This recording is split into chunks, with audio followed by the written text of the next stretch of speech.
Hello once again, all of my beautiful gaming people, and welcome back to the Big Shiny Coin podcast. My name is Chad Spangler, and every week I ask the internet a gaming-related question, and then I share the best answers right here on the show. The best way to get your answers on the podcast is to join the Discord. Go to somberdonstudios.com. Right at the top, there's a big old join the Discord button. Can't miss it. I check that podcast channel for answers first, and I prioritize those. So join in. If you don't want to join the Discord, you can find Somber Studios on Twitter or Facebook as well. I will post the questions there. It's a little more direct in Discord because I actually, tag here in the podcast channel, and that shows up to everybody as opposed to just kind of putting it out on Twitter and Facebook at various times. You might miss it. So highly recommend joining the Discord. It's going to be a shorter episode. Two reasons. One, I didn't actually get a whole lot of answers for this question. And two, I've been having a cough the past couple days, which is why this podcast episode is delayed in the first place. So you might hear me sucking on a cough drop over here. But the show must go on. I'm determined to release this episode this week, so I'm going to record it anyway. And since I didn't have a ton of answers, maybe the cough won't be that bad or get in the way that much. So without further ado, the question is, what game was way better than you expected, and what made it so good? The first answer is from Discord, from Mr. Tim Ruswick. Before I give his answer, I want to plug his game that just recently came out around Valentine's Day called Philophobia. It is a game where love is literal hell, and you have to fight through the stages of grief. I will be playing that on an upcoming episode of 1 Hour Played, and I'm super excited for it. So, little shout out there. I was not paid for that shout out. That was not an ad. I'm legitimately excited about this game. So, no disclaimer needed. Okay, so he says, he was really surprised by Observer, the first single-player game I've ever played that I've enjoyed so much in a long time. Atmosphere above anything else. It's super atmospheric and very good at getting you lost in the world. The storytelling and mystery aspect of it are great too. What that brings to mind to me is Senua's Sacrifice, Hellblade. When I think of a super immersive game, that's what I think of. Like, I heard so many good things about that game that I kind of had the expectation that it was gonna not be as good as people said, but it was awesome, and I need to finish that game. But Observer, good to know that that's really immersive. I think I saw someone on Twitch play a little bit of that, and yeah, it was definitely like the atmosphere got me super into it. Call Me Griven from Reddit.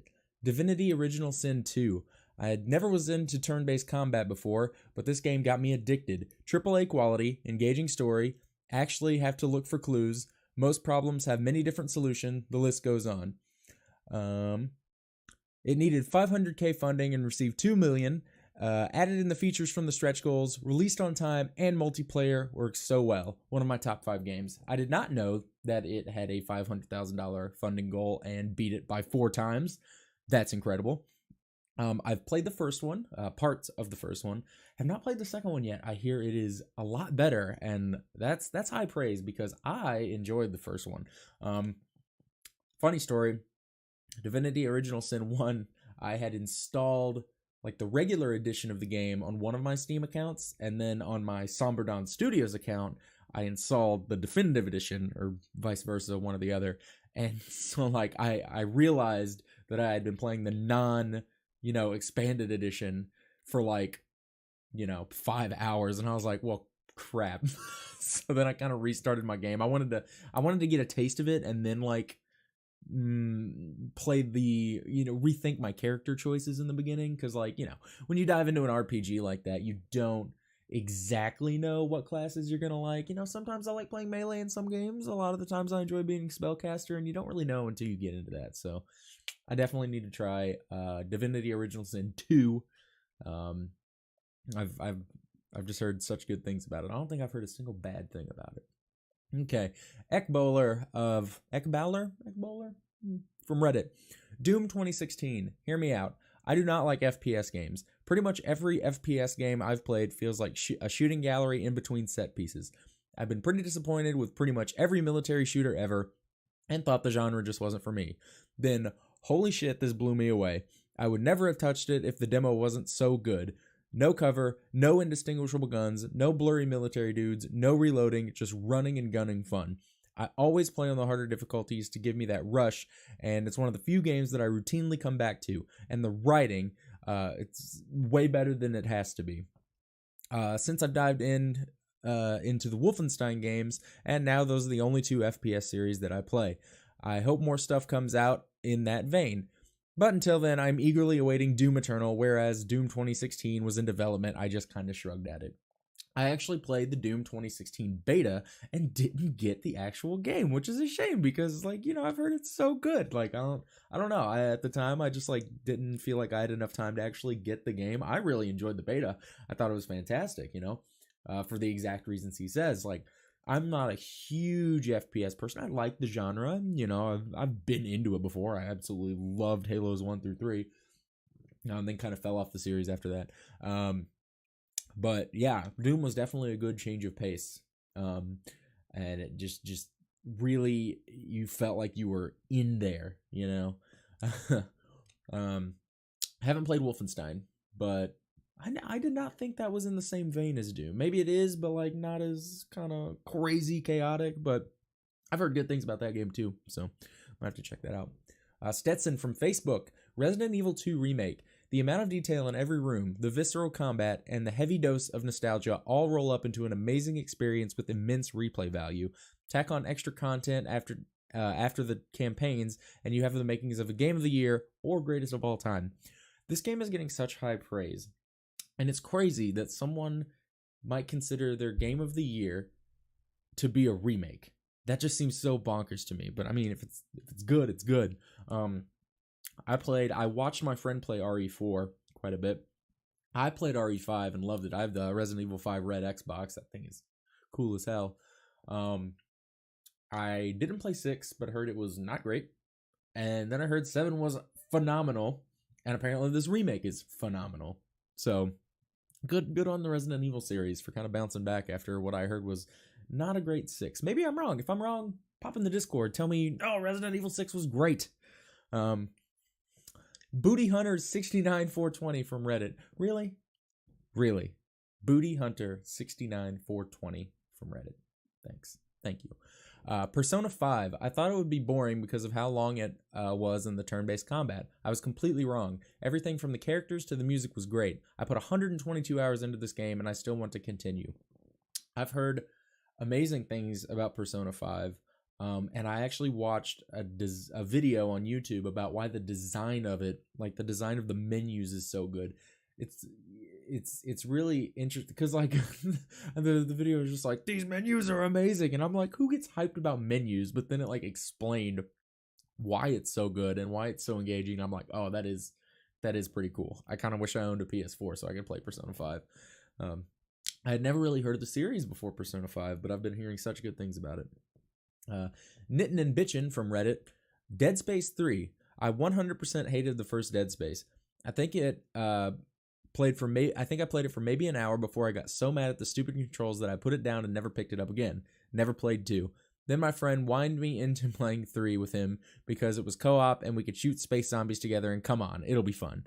And I joined him fully prepared to complain the entire time. Nope, totally wrong. Dead Space 3 was amazing. It's one of the best co-op games I've ever played, without a doubt. It took us several hours to realize that we were both seeing entirely different things in the ship, and it was a stunning revelation. There were parts that involved both puzzle and combat, which was perfect for me because I love doing the puzzles, and my friend loved shooting space zombies in the head. The story was good. The crafting was good. It was just a super fun game, and I loved it. And then EA bought the studio and smashed it to pieces, and now they won't ever be another one. Aww, that's sad. This is a series, and there's a couple of answers coming up that kind of go along in this vein that I've always heard bad things about Dead Space 3. I've heard great things about 1 and 2, but not necessarily about 3. So it was very interesting to me to see someone who was bragging about 3. And there's a couple of answers at the end that hit that note even harder than that one.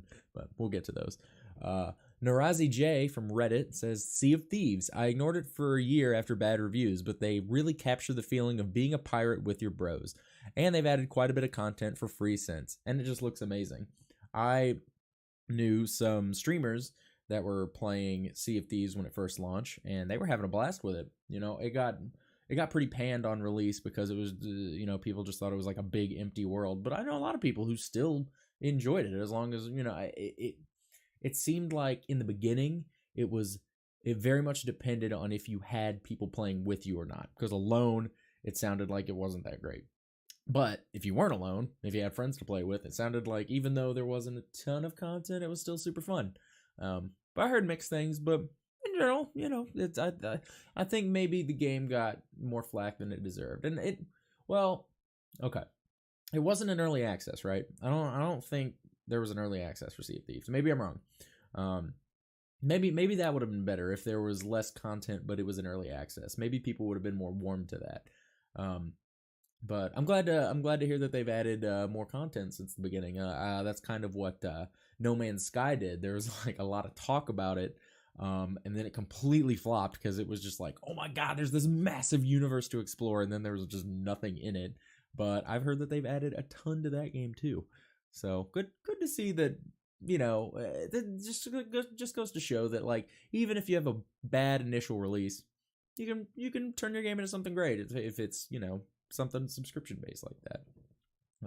Well, I don't think No Man's Sky. No, it's not subscription based, is it? I don't think so. Whatever. Creator Red A on Twitter, pray. It does a great job of making you feel like you are making impactful choices and providing the player with diverse ways of executing those choices. Also, it started getting into your all's podcast.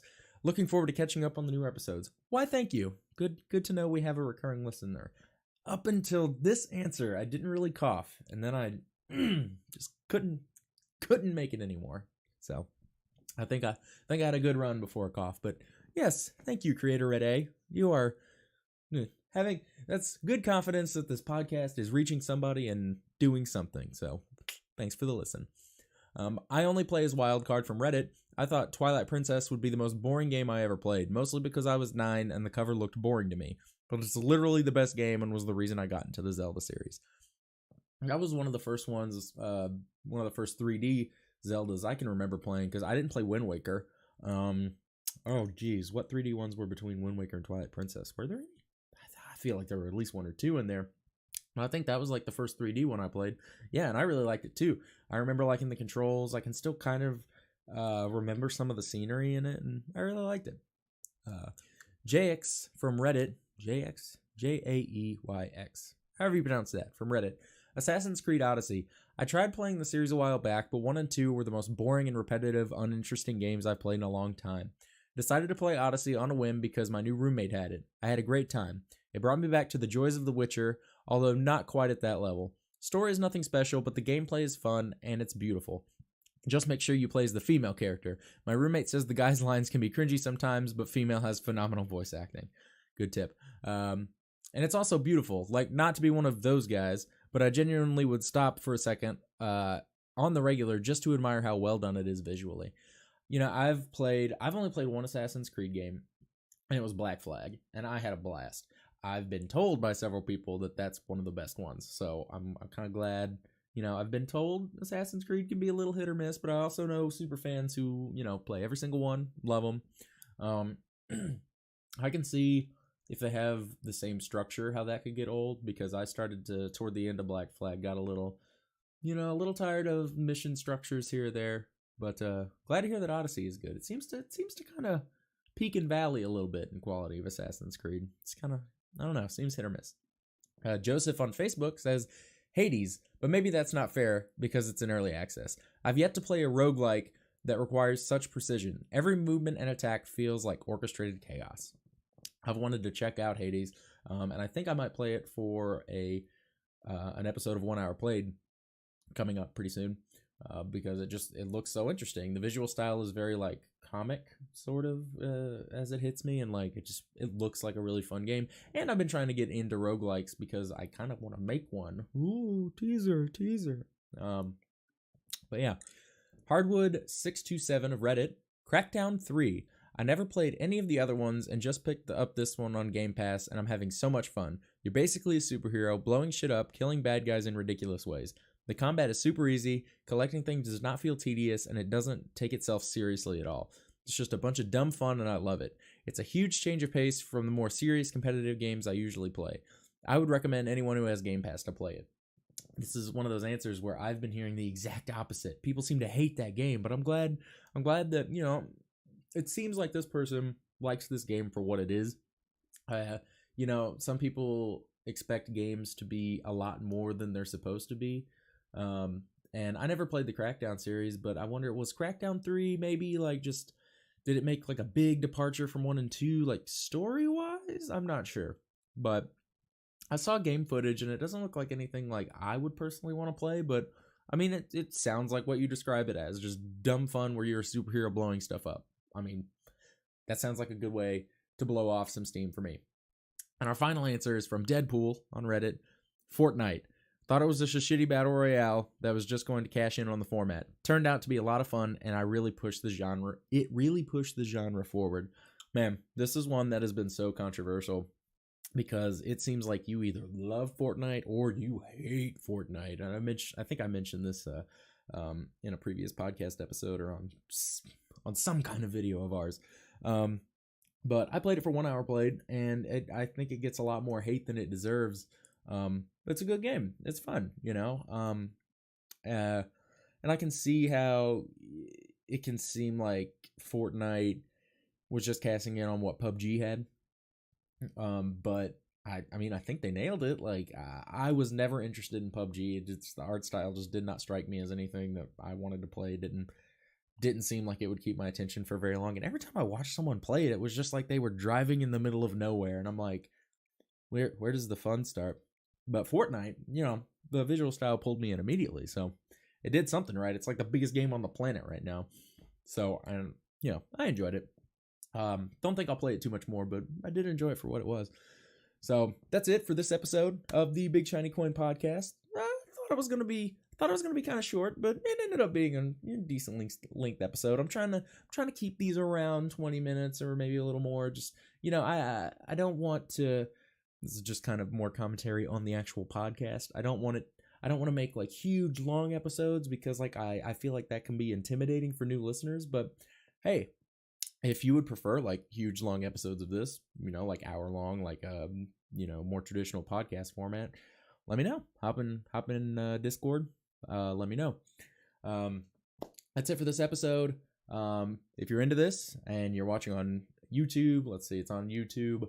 On Apple now. Subscribe wherever you can. Give it a review if you would like. Leave me some comments if you're watching on YouTube. And yeah, hop in that Discord by going to somberdonstudios.com and clicking the Join Discord button at the top. Love to have you there. Always asking questions. I'm trying to ask multiple questions kind of at once in the next little period of time to kind of like schedule these out to stay on a consistent schedule. So come in the Discord and answer some questions. So until next time. See ya. Bye.